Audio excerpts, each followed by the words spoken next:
All right, guys, this is the review. This is the review on the dewalt cordless mixer. Let me tell you, this thing is amazing, okay?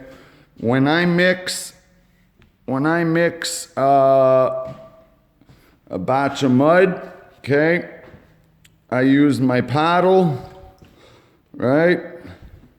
Well, actually, I just emptied that one.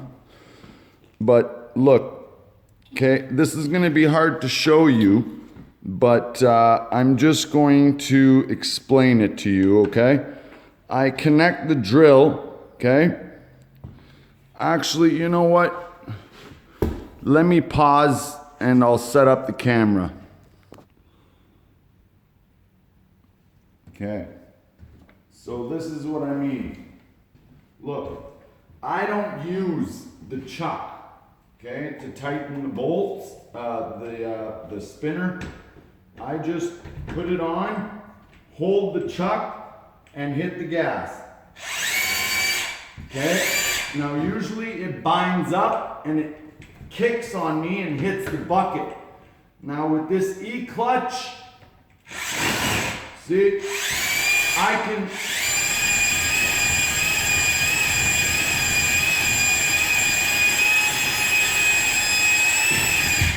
easily mix, undo it, done deal. Just like that. Okay? So now, this is the next thing I want to show you. Oh, yeah, and that battery, okay, it is the 6 amp hour. Oh, I got her dirty already. It's the 6 amp hour. Oh yeah, this battery will do me about 3 to 4 days. And when I say 3 to 4 days, I mean like I did 6, 7 boxes a day. All right? So, well, actually I might be lying. It's about 4 to 5 boxes a day. But either way, okay, so the other thing I have to say about this drill that I will show you is look. Okay, notice how this is clean and that's dirty? I'll show you why. It's because this is the handle it came with. If I could freaking find it. Of course. Oh, yeah, okay. I guess I left it at home. Anyways, the handle that came with it is about 6 inches longer.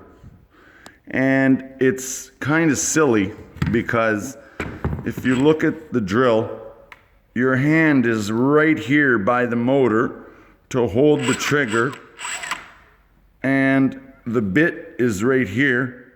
So your hand is about 3 inches away.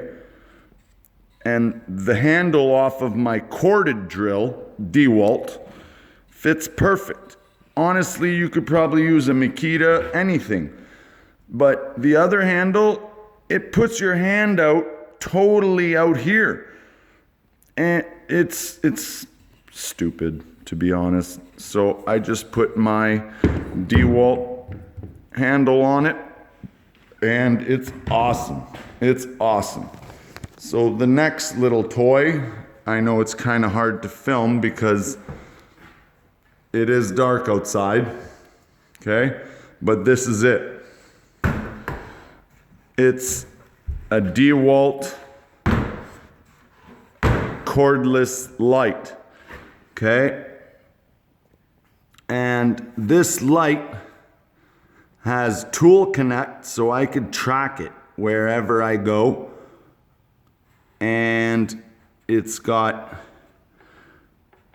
3 different settings, which are really bright. Like right now, it's on the lowest setting.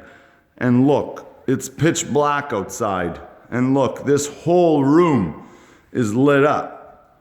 Okay? And then I have the headlamp for closets or wherever the light don't shine, right?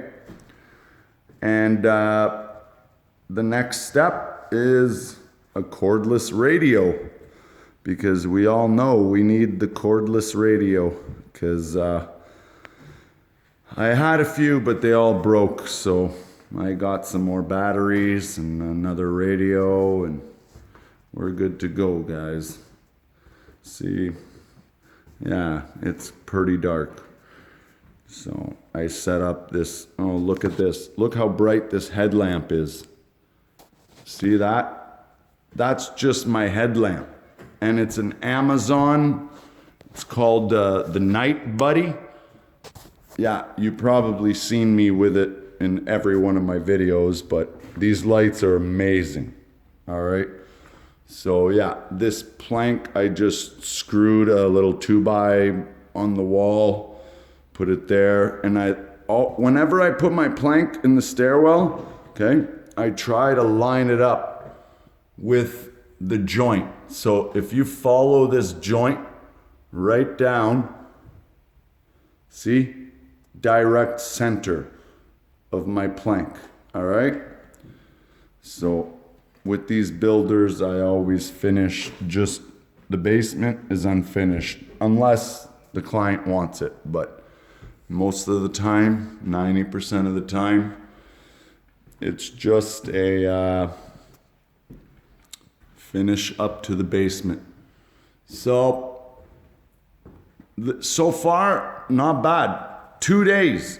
The first day, I spent 9 hours and I finished all the tape. Like the flats and the corners, except for this room, which I don't know if you could tell, but a little bit. The angles are wet, all right? Closet, and look at this silliness.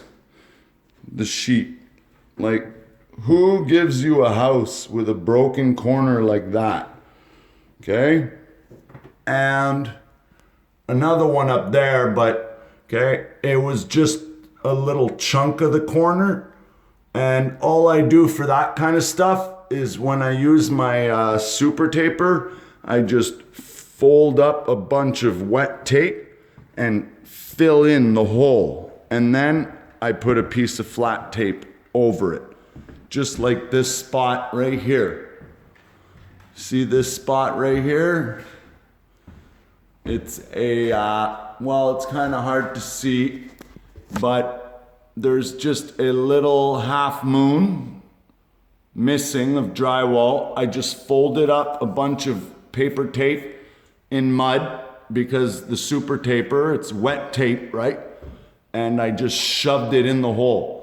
And then put flat tape on top of it, wiped it out, good, let her dry. I'm telling you, if you don't like using sheetrock, that's the best way to fill big gaps, big holes, broken corners, anything. Yeah, and this lovely closet, look how small that is. Like, my foot is 3/4 of the closet. So I ran out of tape here, but look how messy I made it. But, you know, whatever, because I could show you a finished product of this closet, and it's literally shelf, shelf, shelf, shelf, shelf. There's no reason to finish this inside corner anything. Like, I didn't even put, well, look, I put the tape up to here, which is literally at the 4-foot joint. Okay, the bottom, I didn't even bother. And I didn't even have to go that far. I could have stopped right here at the top of the door. The casing is gonna hide all that. Look, it's literally about 2.5 inches. Okay? And as long as you mud this side a little bit, like I did, then the trim, because sometimes they put their screws a little bit further out, right?